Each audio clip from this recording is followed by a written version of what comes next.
My wife invited her entire family to watch, as she presented me with divorce papers on my birthday. "Surprise. I'm leaving you for someone who isn't a disappointment," she said. Her father laughed. We never thought she'd actually marry someone so beneath her. They had champagne ready to celebrate my devastation. I smiled calmly, signed the papers and left. Today, exactly 6 months later, she was sleeping in her car outside my house, begging to talk, and sending frantic, "Please answer" texts.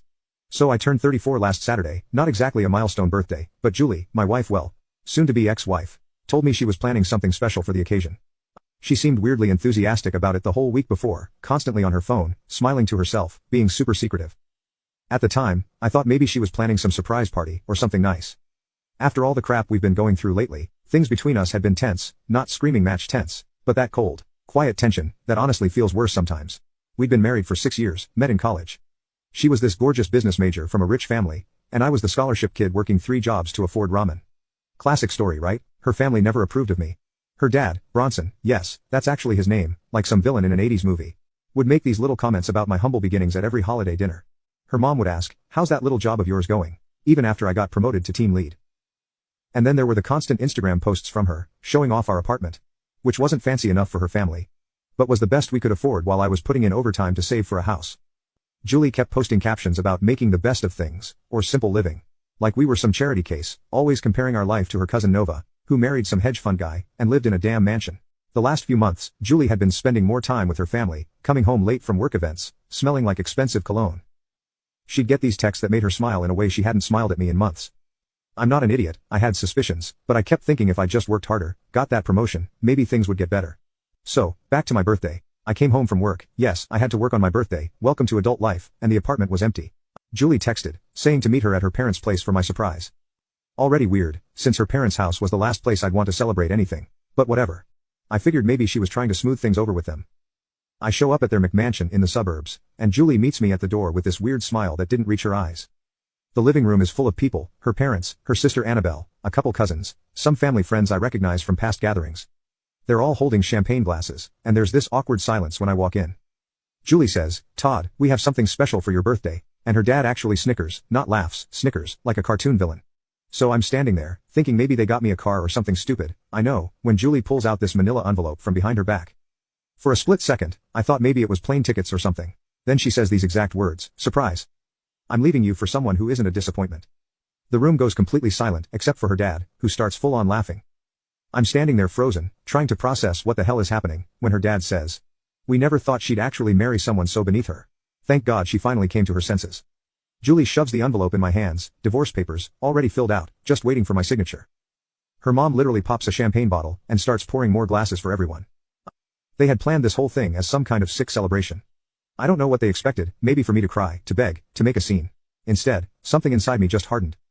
I looked at each of their smug faces, at the woman I thought I'd grow old with. And I just felt nothing, like I was watching this happen to someone else. I asked Julie for a pen. Her smile faltered a bit, guess that wasn't the reaction she wanted. Her dad handed me his fancy Mont Blanc. I went to their pristine white marble countertop, spread the papers out, and signed every single line without saying a word. No one said anything. The only sound was my pen scratching paper and someone awkwardly clearing their throat. When I finished, I looked directly at Julie and said, "Thanks for the birthday gift. Best one I've ever received." Then I walked out. Didn't slam the door, didn't curse, just left while they stood there in confused silence. Their faces when I didn't break down were almost worth the whole humiliation. I got in my car and just drove, no destination in mind. Found myself at this crappy dive bar where no one knew me, ordered whiskey, then another, stared at my phone as Julie's texts started coming in. "Why didn't you say anything? Are you seriously not going to fight for us? You're just proving my point by running away." About 3 drinks in, something changed. The numbness wore off, and a cold rage started building. Not the explosive kind that makes you do something stupid. The calculating kind, that makes you want to burn someone's world down methodically. See, what Julie and her family didn't know was how much dirt I had. 6 years of marriage to someone from a family that treats household staff like furniture. You hear things, you see things. Their accountant who drinks too much at parties, and talks about creative bookkeeping. The cousin who's sleeping with her sister's husband. The dad's business trips that don't seem to involve much business. So, I did 3 things that night. 1. Called my buddy Larry, who happens to be the most ruthless divorce attorney in the city.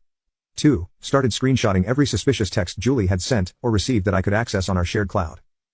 3. Made a list of every business contact and friend who needed to hear my side of the story before hers.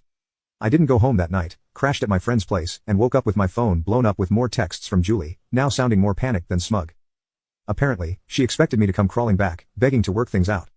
Instead, by noon the next day, Larry had already filed counter paperwork. I'd withdrawn my half from our joint accounts, left hers untouched, I'm not stupid. And rented a storage unit, where I moved all my important stuff, while she was having brunch with her family, probably laughing about how devastated I must be. It's been a week now. I'm staying at an Airbnb while I figure out my next move. Julie's gone from smug to confused to angry to frantically calling me every hour.